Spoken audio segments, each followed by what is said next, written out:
لينسج للعلا قصصا هنا أحلام ترويها لينسج للعلا قصصا هنا أحلام ترويها.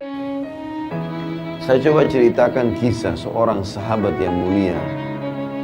Namanya Abdullah bin Hudzafa al-Aslami radhiyallahu anhu. Abdullah bin Hudzafa ini jarang sekali orang tahu kisahnya. Tapi beliau punya satu hal, terutama pada saat menghadapi kematian, yang luar biasa. Dia pernah diutus menuju ke negeri Romawi untuk menyerang. Ternyata ditawan oleh Raja Romawi. Dan orang-orang Romawi sudah dengar, ini muslimin ini kebanyakan orang-orang Arab Badui dari padang pasir, jazirah Arab. Orang miskin, tidak banyak orang kaya di antara mereka. Nanti kalau dibanding orang-orang Romawi dulu, nggak ada kekayaan apa-apa mereka. Tadinya orang tidak ada yang lihat, dianggap orang bodoh, nggak bisa baca, nggak bisa nulis. Sekarang dengan masuk Islam, Islam membawa mereka menyebar ke seluruh dunia. Mereka jadi pemimpin. Dan yang luar biasa didengar oleh Kaisar, keyakinan orang Islam ini mengalahkan kokohnya gunung. Halal halal, haram haram. Asal dia sudah belajar dan dia memang sudah yakin dengan itu, nggak bisa digoyahkan sampai mati pun. Maka Kaisar waktu tawan sahabat-sahabat ini, pimpinannya adalah Abdullah bin Hudzafa radhiyallahu anhu. Kata Kaisar, mana pimpinannya? Ini si Abdullah. Dipanggil sama Kaisar di depan teman-temannya semua. Waktu itu kita perlu tahu teman-teman, Kaisar Romawi menguasai setengah dunia. Kekuasaannya ini bukan kayak cuma Indonesia saja. Seluruh setengah dunia ini dikuasai sama dia. Kerajaan Romawi dulu terkenal, Bizantium Romawi. Kata Kaisar, hai Abdullah, kalau kau mau pindah ke Nasrani, masuk agama Nasrani, saya akan kasih kau setengah kerajaanku. Sekarang kau langsung jadi raja. Teman-teman bayangkan kalau kita ada orang punya 100 miliar, lalu dia bilang, saya kasih kamu 50 miliar, pindah agama. Ya. Mungkin orang-orang yang lemah imannya, 50 miliar tadinya mungkin 1 juta pun susah dipegang. 50 miliar ini mengkhayal bagi dia. Pindah agama banyak. Bahkan orang banyak pindah agama karena Indomie. Indonesia kan ada begitu. Kasih sembako pindah agama. Atau memperjualbelikan agamanya, berkedok Islam tapi benci Islam. Banyak sekali di Indonesia. Luar biasa benci sama Islam. Macoin segala macam hal demi untuk dunianya. Berapa banyak? Abdullah bin Hudzafa ambil pelajaran teman-teman sekalian. Ditawarkan setengah kerajaan Kaisar. Didatangkan saksi-saksi. Nih, saksi semua ini bukan main-main. Kamu bilang saya masuk Nasrani, setengah kerajaan. Dari Badui padang pasir orang miskin jadi raja langsung. Berdampingan sama Kaisar. Apa jawaban Abdullah? Kerajaan ditawarkan. Dan ini tidak main-main, serius. Akan dikasih kerajaan. Kata Abdullah, wahai Kaisar, jangankan setengah kerajaan Anda, seluruh kerajaan Anda, seluruh kerajaan Arab dan Ajam, semua kerajaan di muka bumi, mau orang Arab, mau orang selain Arab, dan kerajaan Anda pun semuanya kalau saya dikasih untuk meninggalkan agama saya sekejap mata, sekedip mata saja, tarfata'in dalam bahasa Arabnya, tidak akan saya lakukan. Tidak bisa. Ini ngalahin kokohnya gunung, teman-teman sekalian, imannya luar biasa itu.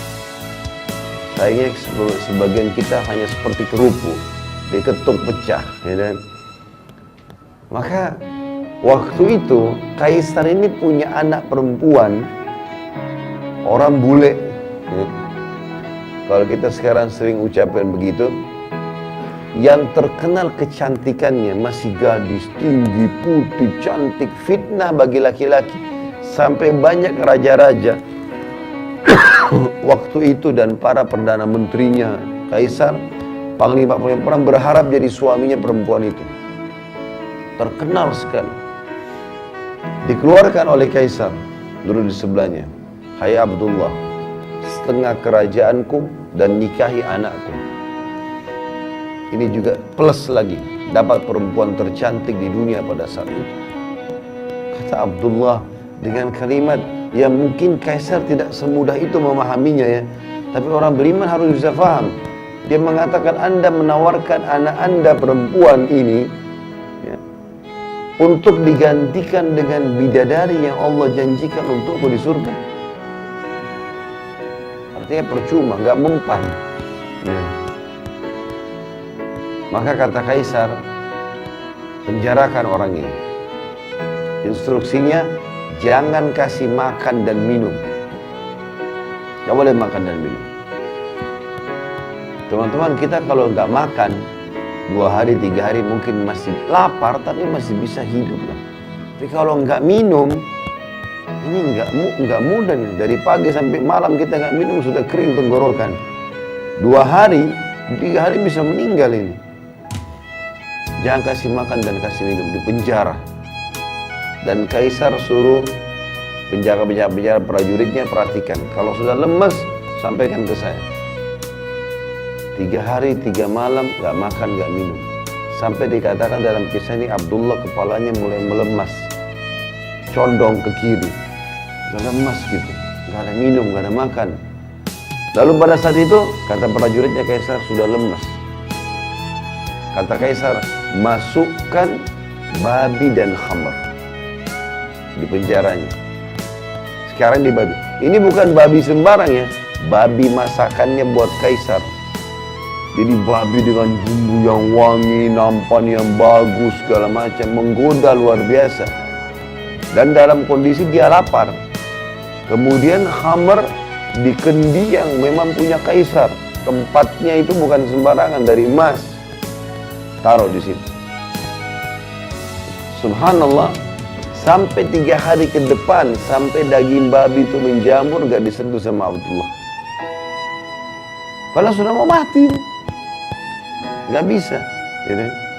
Kata prajuritnya, gak disentuh Kaisar, sampai berjamur tuh babi. Panggil dia, panggil. 6 hari sekarang gak makan, gak minum. Ini luar biasa ini. Lalu kata Kaisar, kenapa kau nggak makan dan minum?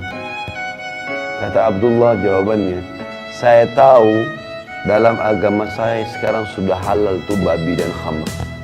Karena saya akan mati kalau saya nggak makan. Tapi demi Allah saya tidak akan biarkan kau menghina agamaku. Sama raja dunia dia ngomong ini. Saya demi Allah tidak akan membiarkan kamu menghina agamaku. Kaisar bilang, kalau begitu saya akan bunuh kamu. Tapi bukan bunuh biasa. Saya akan masukkan kamu ke minyak panas. Didatangkan periuk teman-teman sekalian, besar. Bisa nampung 10 orang laki-laki masuk ke dalamnya. Karena besarnya. Taruh minyak panas, dibakar. Mendidih minyak itu. Kata Kaisar, cemplungin satu persatu prajuritnya Abdullah, jangan dia terakhir. Sekitar 30 orang. Begitu dilempar yang pertama teman-teman sekalian, dikatakan dalam riwayat kisah ini, dimasukin dalam hitungan detik tinggal tulangnya keluar. Karena panasnya minyak itu. Abdullah lihat nih. Satu dilempar, baju perangnya pun kulitnya semua habis orang itu, tinggal tulang, ngapnya. Lempar yang kedua, begitu lagi. Yang ketiga, begitu lagi. Penuh dengan tulang-tulang manusia dan darahnya nih, minyak. Mendidih. Pas giliran Abdullah, dengan lemesnya lagi ditarik, netesin air mata Abdullah. Kata Kaisar, udah netesin air mata nih. Mungkin mau berubah. Kata prajurit Kaisar, nangis. Berarti mungkin mau berubah. Panggil. Hai Abdullah, jadi pindah Nasrani? Dia bilang, tidak demi Allah. Lalu kenapa kau nangis? Saya menangis karena saya menyesal hanya punya 1 nyawa. Saya berharap punya 1000 nyawa, semuanya kau cemplungin ke minyak itu. Untuk mati menuju ke akhirat. Bagaimana orang beriman teman-teman faham masalah ini? Nggak ada yang goyahkan dia, dunia ini sebentar. Antum tarik kisah ini kepada penyakit yang sedang kita alami, utang yang belum kita lunasi, permasalahan rumah tangga yang kita hadapi. Seberat apa itu dibandingkan Abdullah ini? Gak ada nilainya. Tapi dia begitu yakin ada Tuhannya Allah, dan dia yakin dunia ini hanya sebentar, dia akan menuju ke akhirat. Itu